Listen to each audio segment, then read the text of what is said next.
Oi, e aí, comunidade Psi, professora Maria Angélica aqui do canal Dicas Psi. Hoje eu queria conversar com vocês sobre essa situação que as pessoas estão vivendo, que as famílias estão vivendo, da dor do enlutamento, da perda dos seus entes, né, pelo Covid-19. E convidei a professora Heloísa Selinger, que é doutora em psicologia, pós-doutorada em psicologia social e que está fazendo estudo sobre esse processo de enlutamento. Professora, muito obrigada pela sua participação aqui conosco. Você poderia conversar conosco sobre como é que você está vendo essa posição do governo, como é que você está vendo assim, essa situação que as pessoas estão vivendo? Olá, Angélica, é um prazer estar aqui, podendo falar com toda a comunidade Psi e chamar a atenção, começando com uma frase do Nietzsche. Nietzsche diz que se você não tem mais alegria para mim na terra, você pode me dar seu sofrimento. Essa frase está nos trazendo exatamente a importância do luto acolhido, da empatia ao sofrimento, à dor do outro. O processo do luto é algo de uma exigência psíquica enorme, que leva tempo, em média mais ou menos uns 2 anos, com inúmeras fases, e que sozinho, sendo massacrado, ou seja, por respostas como essa no campo da sociedade, né, de disfarçatez com a dor, seja pelas exigências do mercado da sociedade, do qual a classe trabalhadora não pode parar, tem que ficar trabalhando, então ela não tem que ter tempo para cuidar do seu sofrimento, seja por uma sociedade que vende sempre uma postura de prazer, de hedonismo, de consumo, exatamente o que a pessoa enlutada não está disponível.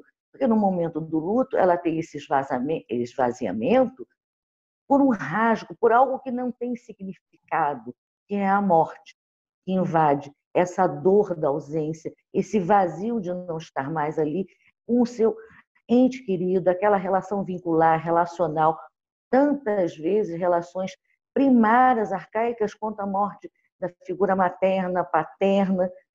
E isso vai exigir todo um trabalho de elaboração dos afetos, que muitas vezes são contraditórios. A pessoa vai passar por momentos de sentimentos de culpa, de raiva, exigir compreensões que ela não pode ter. Então, ela vai ter procuras, que são, inclusive, muito saudáveis, que é no campo da religião ou da filosofia, que é buscar significado para a morte. Por que a morte existe? Ou, como disse o Vinícius de Moraes, né? Pergunta a Deus que escute amigo. Se foi para desfazer, por que é que fez? Então, nós não temos psiquicamente uma inscrição do que seja a morte. Então, nós precisamos de um trabalho cognitivo, um trabalho de assimilação de valores construídos nessas narrativas religiosas ou filosóficas para começar a dar um ressignificado a essa perda, a esse rombo. Esse trabalho, além de algo individual, absolutamente singular, no tempo de cada um, né, com a vivência desses afetos de cada um, ele sempre foi um trabalho simbólico compartilhado entre os humanos. Nós, enquanto seres simbólicos, lá nossos antepassados já iniciaram a ritualização da morte, ritos fúnebres, homenagens póstumas. E é interessante ver que hoje em dia a sociedade vem atropelando o tempo desses ritos, não dando condições para que esse trabalho de luto possa construir novas representações daquele que se partiu. Como ficam essas questões dos rituais necessários, culturais da morte, quando as pessoas estão sendo enterradas em bloco e que o familiar não pode nem ver o seu ente. Como é que fica essa questão? Porque é necessário o velório, né? Ele faz parte da nossa cultura, né? Como é que você vê essa questão agora, Heloísa? Como fica isso para essas pessoas que ficam, né? Que não tem nem é uma angústia, porque como é que é? Aquele caixão está fechado, você não está vendo a pessoa ser enterrada. Fica faltando uma concretude, né? Para chegar ao processo de aceitação.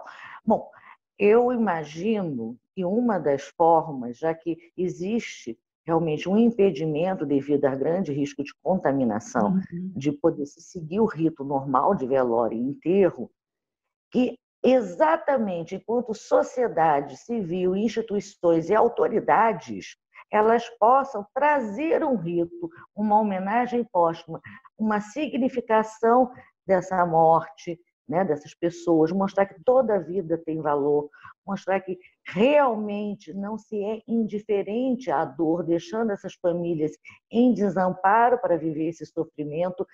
Poderia, de certa forma, como o luto é uma vivência também de compartilhamento social, ser uma forma substitutiva ao rito mais tradicional, fechado entre os seus próximos, mas exatamente num campo da sociedade. Mesmo porque essas mortes elas estão se dando com uma fatalidade, né, epidêmica, quer dizer, não está no campo da perda de famílias na sua particularidade, mas de mortes inúmeras mundo afora. Então, eu acho que é preservar essa humanização, tanto das pessoas que estão lutadas, quanto do significado das vidas que se foram. Não atropelar isso. Tanto o Congresso quanto outras instituições republicanas apresentando luto, decretando luto de 3 dias, fazendo um trabalho de condolência às famílias, é uma forma de respaldo de que essa dor não está sendo vivenciada no desamparo, na negligência ou na desqualificação. Não vou dizer que isso possa ser absolutamente completo em relação ao momento de cada indivíduo diante daquela impossibilidade de uma despedida mais tranquila, mais elaborada no seu tempo, né, com as condolências. Mas ela pode ser um substitutivo de amparo social. Eu fico pensando aqui o quanto que o estar sendo acolhido é o que evita exatamente uma condição de um trauma se tornar traumatismo. Né? Quer dizer, o impacto ele será absorvido, será exatamente elaborado pelos processos psíquicos, a partir da escuta, a partir da rememorialização. E quando isso não ocorre, fica faltando, empobrece o simbólico da pessoa, empobrece os recursos que ela tem para se promover nessa direção de chegar à superação do luto. E é exatamente ressignificar a sua relação vincular com quem ela perdeu.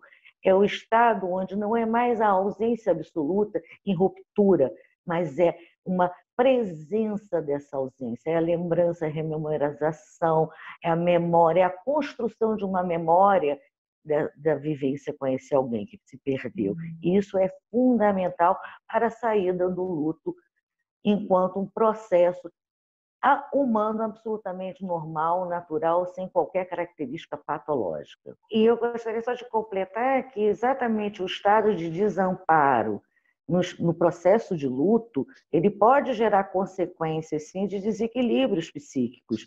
E pessoas em desequilíbrios disfuncionais, elas não são produtivas. Então, mais ainda razão para que a própria sociedade assimile que esse tempo é um tempo necessário para que a vida volte ao normal, que a pessoa, ao findar o seu processo de luto, sim, ela reorganizou a sua vida interna e ela está plenamente mais apta a seguir com as exigências, seja do mercado financeiro, seja da questão econômica, seja do mercado de trabalho, enfim, das todas as inúmeras demandas que se tem na vida. Eu acho que é isso, então, né? A Heloísa acho que deixa um recado aqui bem bacana para a gente, né? E fica a dica, né? Vamos nos cuidar, cuidar do outro, acolher a dor do outro, né? Ajudar. Eu acho que agora é um momento de muita solidariedade, né? Da gente, de muita empatia, de muito olhar e ir lá no lugar dessa pessoa e poder, né, ajudá-la com o que ela precisa, né? O que ela precisa. Acolhimento, ela precisa, então, você sentir, né? Porque muitas vezes a coisa assim, não, e daí, né? Não, é isso mesmo, vai morrer mesmo. Gente, não é assim, há laços afetivos, eu acho que isso a Heloísa trouxe muito bem. Eu queria agradecer muito à professora Heloísa por ter colaborado com a gente aqui. Se esse vídeo ajuda você gostou desse vídeo, dá o seu like aqui, compartilha com seus amigos, se inscreve aqui no nosso canal, que toda quarta-feira eu trago uma dica nova para você. Ficando por aqui. Obrigada, Elô. Tchau, tchau.